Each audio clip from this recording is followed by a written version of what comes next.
Star మాలో ప్రస్తుతం 3 గంటల 30 నిమిషాలకి మళ్ళీ సీరియల్ ప్రసారమవుతుంది.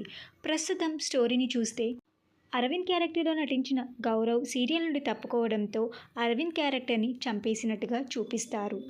ఇదిలా ఉండగా అప్‌కమింగ్ ఎపిసోడ్స్‌లో ఒక కొత్త క్యారెక్టర్ మళ్ళీ సీరియల్‌లో ఎంట్రీ ఇవ్వబోతున్నారు. ఆకాష్ క్యారెక్టర్‌లో ప్రముఖ నటుడు ఎంట్రీ ఇవ్వబోతున్నారు. ఆ నటుడు ఎవరో కాదండి, సాధన సీరియల్‌లో రవిగా, ఊహలు గుసగుసలాడే సీరియల్‌లో ఆదిత్య క్యారెక్టర్‌లో నటించిన రఫీక్ షా. రఫీక్ షా మళ్ళీ సీరియల్‌లో ఆకాష్ క్యారెక్టర్‌లో ఎంట్రీ ఇవ్వబోతున్నారు. అరవింద్ క్యారెక్టర్ సీరియల్‌లో ప్రస్తుతం లేదు కాబట్టి మల్లీకి జోడీగా ఆకాష్ క్యారెక్టర్‌ని ఎంట్రీ ఇచ్చారేమో అని అనిపిస్తుంది. ఆకాష్ క్యారెక్టర్‌లో రఫీక్ షా ఎంట్రీ ఇవ్వడం మీకెలా అనిపిస్తుందో మీ అభిప్రాయాన్ని కింద కామెంట్ బాక్స్‌లో కామెంట్ చేయండి. ఈ వీడియో మీకు నచ్చినట్టయితే లైక్ చేసి షేర్ చేయండి. ఇలాంటి మరిన్ని సీరియల్స్ లేటెస్ట్ అప్డేట్ కోసం డ్రీమ్ తెలుగు ఫ్యాక్ట్ ఛానల్‌ని సబ్స్క్రైబ్ చేసుకొని పక్కనున్న బెల్ ఐకాన్ని యాక్టివేట్ చేయండి. Thank you for watching.